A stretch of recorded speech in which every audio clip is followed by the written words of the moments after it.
That's a scary shirt, Hallie. As scary as yours. Yeah, because my shark's dead. Your shark's alive. That's alright. Smile, you son of a bitch. Alright. Hello and welcome back to our humble little channel of Slash Sisters. I'm Slash Sister Hallie. And I am Slash Sister Jen. That's right, until we decide to change our names legally, that is. Yes. And we're bringing you the movie reviews that matter the most. Oh, that's right. Horror movie reviews for horror movie fans. Damn straight. In this episode, we are going from the hardest R movie that I think we've covered to date, and going to yet another PG horror film that is also actually, with, believe it or not, still attached to it, Steven Spielberg. He actually directed this one, though. A lot of people think that he shadow directed Poltergeist, which is not true. It's not true. No. That is just nuts that people actually think that, though. I guess, to be fair, I mean, he was working on E.T. at the same time Poltergeist and really was made. helping a lot with production of Poltergeist. So I can see why people think that.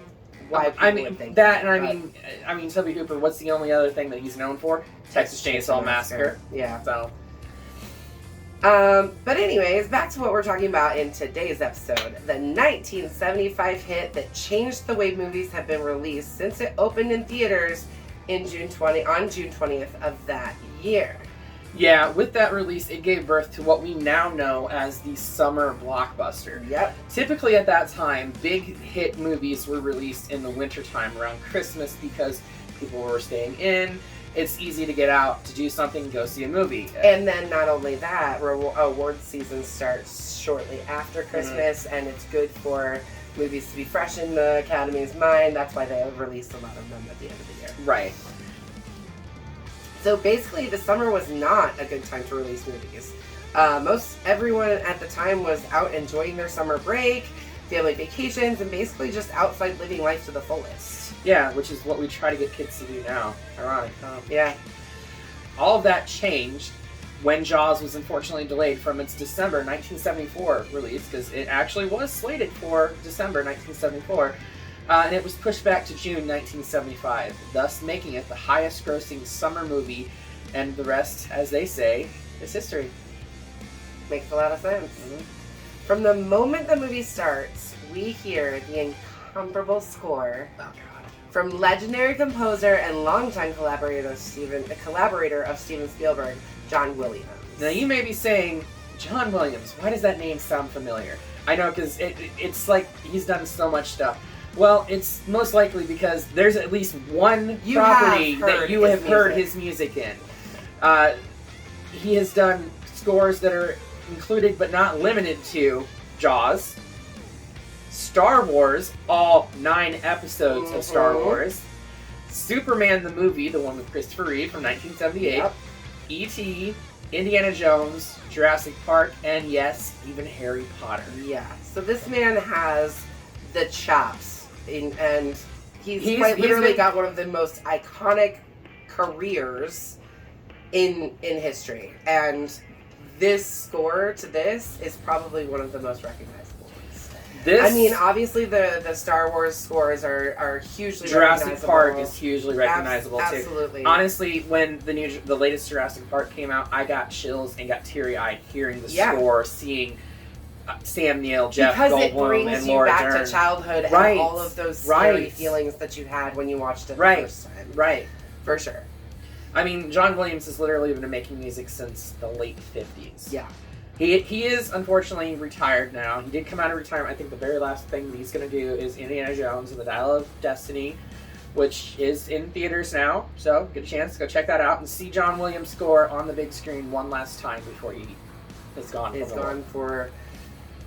I mean, you gotta retire eventually. He's been making scores since the 50s. He's been retired, and George Lucas gets him to come out. Steven Spielberg gets him to come out of retirement.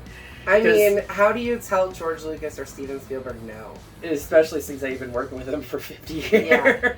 I don't think you can tell those people no. Well, I guess you can, but it's really hard to tell somebody no when they're asking you to, right.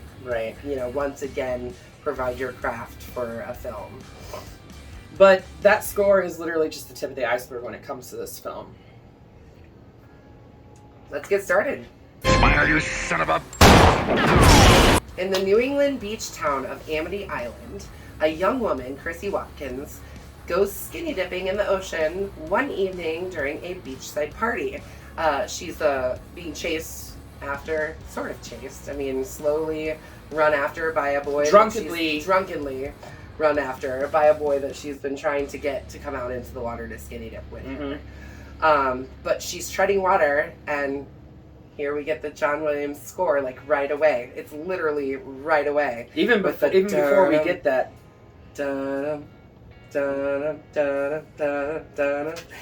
That is one of those scores that even if you haven't seen Jaws, you know that it's from Jaws, and you know that it means that there's a shark coming. It's so iconic. SpongeBob has done it. Oh no. SpongeBob, quick, reel it in! Can't you hear the music? That's a 4/4 string ostinato in D minor! Every sailor knows it means death! Reel it in before it's too late! Hurry, SpongeBob! The music is getting faster! There you are, you stinking bilge rats! Stop playing that music! Stop it, please! I'm begging ya! Yeah. But anyway, so Chrissy gets pulled under by an unseen force. Which, honestly, with the mechanical issues that were going with the shark, it's probably better that they didn't show it until, I believe, 1 hour, 20 minutes into the film is when we get our first really good look. It's a 2-hour film. It's a 2-hour film, and it's an hour and 20 minutes into the film before we even get a real view of Bruce the shark. But I think that whole hour and 20 minutes leading up to that has so much tension that when it worked out in their favor. I think it's so much better that we don't see that. Oh yeah, 100%. The next day, her partial remains are found on shore, which, ironically enough, the partial remains that they had for it, because they actually had like a fake severed arm or whatever, partially buried in the sand, looked so fake that they actually had to bury the actress in the sand with her arm sticking up, so it looked more realistic. After the medical examiner concludes she was a victim of a shark attack, Police Chief Martin Brody, played by Roy Schneider, love Roy Schneider. Me too. Decides to close the beaches, but Mayor Larry Vaughn persuades him to reconsider, fearing the town's summer economy will be ruined. Oh, right. No. The 4th of July is coming, and the annual regatta. All of the things.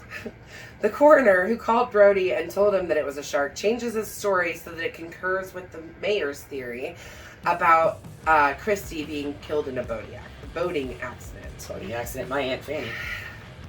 Brody reluctantly accepts their conclusion until the shark kills a young boy, Alex Kintner, in front of a crowded beach. Like, literally, he's on the beach. Brody is on the beach. Everybody's on the beach. Yeah, everybody's on the beach. And they watch a little boy be pulled under and eaten by a shark. It's pretty awful. It's interesting because the actor that played Alex Kintner owns a restaurant at some place. I can't remember where it was. And the woman that played his mother went into the restaurant and saw that there was like an Alex Kintner sandwich on the menu. And she asked about the sandwich, stating that I played his mother in Jaws. And then lo and behold, the owner of the restaurant comes out and it's Alex Kintner. And it's the first time they had seen each other since the filming of the film. I think that was sometime in early 2000s. That's so funny. A bounty is placed on the shark by Alex's grieving mother, causing an amateur shark hunting frenzy. An eccentric and roughneck local professional shark fisherman, Quint's Shark Catching Service, offers his services, but not for $3,000. Oh no, he doesn't want just $3,000. He wants $10,000. $10,000 for me by myself. For that you get the head, the tail, the whole damn thing. Meanwhile, consulting oceanographer Matt Hopper, played by Richard Dreyfuss. God, I wanted to. I love him. I don't know why I wanted to say Dustin Hoffman. Oh yeah. No, I love Richard Dreyfuss's role in this movie so much. He's the only one who's being smart about it. He really is. He's the only one who's like, no, that's not the right shark. No, y'all, that shark that you caught did not kill these people. By the way, the shark that actually was hung up there that was caught was a real life dead shark. Yeah, it looks very real. They said it stunk to fucking high heaven. I bet. But Matt Hooper examines Chrissy's remains, confirming that an abnormally large shark killed her. When local fishermen catch a tiger shark, that's the shark that we were just talking about. The mayor proclaims that the beach is safe. Hell. Yeah. Mrs. Kintner, Alex's mother, confronts Brody and blames him for her son's death, which is just like that. She shows up down at the beach where they have just caught this shark, and she is in like full funeral wear, wearing a veil over her face. And I mean, you gotta feel bad for her. But she smacks the shit out of Roy Schneider's character. She straight up pops and she had to do it too. She had to put force behind it because every fake one they did just was that. It was fake. Yeah. So Hooper doubts that Hooper, which is the oceanographer, he doubts that this tiger shark is the one that killed Chrissy, the one that killed the little boy, and his suspicions are confirmed. Well, he wants to confirm his suspicions right there on the dock by cutting that fish open. But of course, seeing if there's anything inside the shark. Of course, the mayor vetoes that option right from the get. Yeah, because he's not going to have a little boy's remains fly out onto the dock. Which I don't blame him. I think he's pretty smart. But they do confirm later when they dissect the shark that only after Matt Hooper shows up at Brody's house. And they get wasted on wine. Yeah, I mean, he shows up with like 2 bottles of wine, and he's like, anybody eating this? And he just like takes up the food and starts eating, and just makes himself right at home. So they go and dissect the shark and everything, and they find out that, their suspicions were right. The license plate that they dig out, the Louisiana license plate, it's actually used in another shark film as well. The same license plate. Deep Blue Sea with Thomas Jane, Samuel L. Jackson, LL Cool J. When Thomas Jane's character goes in the water and is trying to get something out of the shark's teeth, it's a license plate, and it happens to be the exact same Louisiana license plate, same number, everything. So funny. What a great little crossover reference. I love that. Yeah, well, sharks be sharks. They sure do be. Hooper and Brody find a half-sunken vessel while they go out searching because they determine that Hooper knows that the shark, whatever type of shark it is, assuming it's a great white, is a night predator. So, mind you, they're still inebriated, and they go out on Hooper's boat, in search for the shark, and they get an underwater ping, which Hooper goes in and finds that it's they find a vessel, and it's some person that Brody knows, a local fisherman, Ben Gardner. Ben Gardner. Yeah, he's like, hey, that's Ben Gardner's boat.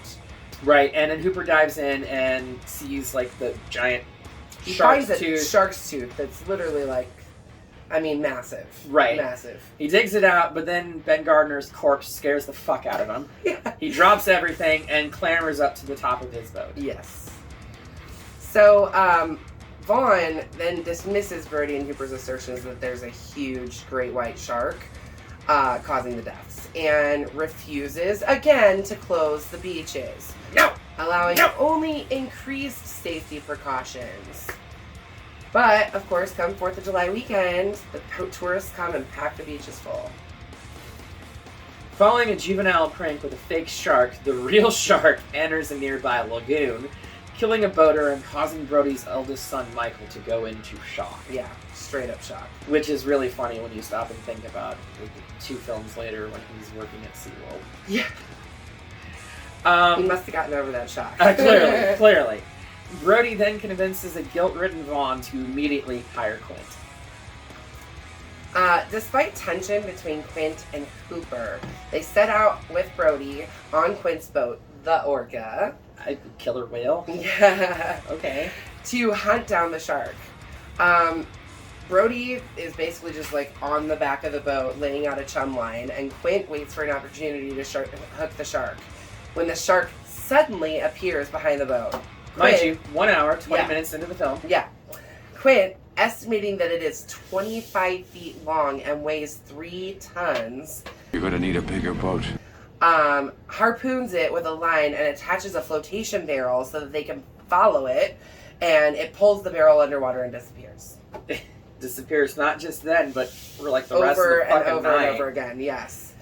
At nightfall, Quint and Hooper drunkenly exchange stories and compare scars with one another until the very last breath. I'll show you mine if you show me yours first. And Quint reveals that he survived the attack on the USS Indianapolis. For those that don't know, the Indianapolis was a vessel during World War II that was used as backup reconnaissance or something like that during the bombing of, I believe it was Hiroshima. Yeah. So it was struck with 2 torpedoes to the side. Nobody knew that it was there, like the U.S. authorities, because it was basically a covert black ops mission. They didn't even report the ship missing for over a week. So you have all these people in the water. So 1,100 men went in the war. 316 men come out. The Sharks took the rest June the 29th, 1945. Basically fighting off sharks with their bare hands. And he exchanges a very harrowing, very real story of survivors' remorse, almost, of being able to survive those sharks in 1945. Mind you, this is 75, so this is 30 years later. Yeah, but still, I mean, it seriously still sets with him that right. long later. Now, while he's conveying this story, and the tension just like drops out of the room, and you're just so enamored with the story, bam! The shark starts attacking Orca. Disables the power, rams the boat in the hole. I mean, it is crazy. The men end up working through the night, repairing the engine, and in the morning, Brody attempts to call the Coast Guard, but Quint, who has become obsessed with killing this shark without outside assistance, smashes the radio. I swear to God, if anybody did that and I was on that fucking boat, I would beat crap out of somebody. Yeah, there would have been a full-on brawl. After a very long chase, Quint harpoons the shark with another barrel. The line is tied to the stern cleats, but the shark drags the boat backwards, swamping the deck and flooding the engine compartment. Is the Meg anyone? Yeah. Quint prepares to sever the line to prevent the transom from being pulled out, but the cleats break off, keeping the barrels attached to the shark. Quint heads toward the shore to draw the shark into shallower waters, but he overtaxes and damages the engine, and it catastrophically. Yeah, pretty bad. As the Orca is slowly sinking into the water, the trio attempts a riskier approach. Hooper enters the water in a shark-proof cage, because, those things fucking exist. Yes, shark-proof. Shark-proof. Intending to lethally inject the shark with a strychnine via a hypodermic spear. Hypodermic spear, sorry. Certain words are very hard for me. I suffer from the dyslexia. The shark attacks the cage, causing Hooper to drop the spear, which sinks to the bottom. Yep. While the shark thrashes the tangled remains of the cage, Hooper manages to escape to the seabed, where he kind of hides out for the rest of the movie. Well, so, interesting fact, the footage was supposed to be Hooper getting killed by the shark. The initial footage that they shot there was damaged beyond repair, and due to B-roll footage, Hooper survives. Hey, gotta love B-roll survivals, right? Can't beat that. So the shark actually breaks free at this point and leaps onto the boat, subsequently eating up the boat and eating up Quint at the same time. Trapped on the sinking vessel, Brody shoves a pressurized scuba tank into the shark's mouth and climbs onto the crow's nest. Literally, this boat is just slowly sinking and sinking and sinking, and Brody is lining up the shot as the water is... Come on, smile, son of a bitch. Yep. Smile, you son of a... And as soon as the shark opens his mouth wide enough for Brody to shoot it, he shoots right in there with the "smile, you son of a bitch" line. And yeah, it kills the shark by exploding him. And then somehow Hooper then resurfaces, because he wasn't supposed to. Yeah. But when they realized that they didn't have that footage anymore, Yeah. they had to reshoot that. Yeah. And he paddles back to Amity Island with Brody clinging to the remaining barrels. Yeah, basically they just start kicking. And that's the film. That's how it ends. It's kind of it's an abrupt ending, I would say. You know, I've noticed that though. Films from this era, specifically the 70s, have a very abrupt ending. Yeah, for sure. For sure. There's no like wrapping up or anything like that at the end. It's just like, well, there it is. We're done. Yep. Shark is dead. Let's move on. Thank God that shark was dead. Yeah, that was a big son of a bitch. But you know what? It ain't the only shark out there attacking the Brody family. Apparently, there's a massive vendetta against the Brody family for killing. Are you talking about Shark Jaws for the Revenge? For the Revenge. where a shark follows them all the way to Hawaii. No, it wasn't Hawaii. It was Costa Rica, I think. Either way, follows them thousands and thousands of miles. Still, yeah, that's a bit far-fetched. Because of a vendetta against the Brody family. Because sharks have that kind of... Okay. Well, if you watch Deep Blue Sea, yes, they do. Right. Let's just keep this beautiful classic the way that it is and not talk about how things got ruined down the line. At least not right now. What about in Back to the Future 2 when he travels to the future in 2015 and it's Jaws 19? Yeah, and it's directed by Max Spielberg. Steven's son. Right. Oh, man. Well, what do you think? It's a bloody machete up for me. Always will be. It's one of those movies that scared me as a child. I think it's a bloody harpoon straight up. Yeah, I would agree with you. Two bloody harpoons straight to the fucking sky. Jaws has everything. It's got tension. It's got comedy.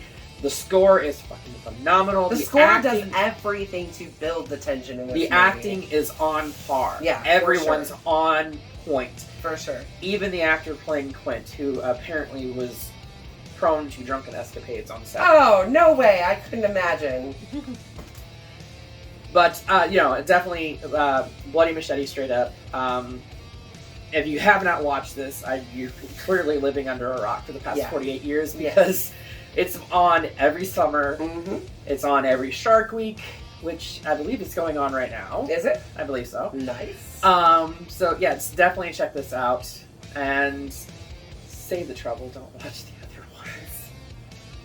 Or we probably won't cover them. Why would we? Jaws 2 isn't terrible. Interesting fact. So the only reason why Roy Schneider comes back for Jaws 2 is because he was contractually obligated to do so. Yeah. He had to do it so he could do something else. Wow. He didn't want to fucking do it. Nobody wanted to do it. Well, Hallie, what do you think? We should do a new movie? Yeah, we should do a new movie. But first, let's get this the fuck out of here. You hit her again. I did. We have had a candle lit on our table here this whole time, and it's called Gonna Need a Bigger Boat. It's from our friends over at Geeked Out Scents. We'll put a link down in the description so that you can go and purchase this candle or any of her other cool Geeked Out scents. She has all kinds of stuff from Nightmare on Elm Street themed to Friday the 13th. She's got a bunch of The Office. She's got some Harry Potter Stranger stuff, Things, right? Harry Potter. Yeah. Stranger Things. She's got a lot of really, really cool, different just scents and candles that you should support her. She's wonderful and we love her. And if you get a chance to, and you go to check out this code right here, and you can save a little bit of money on those.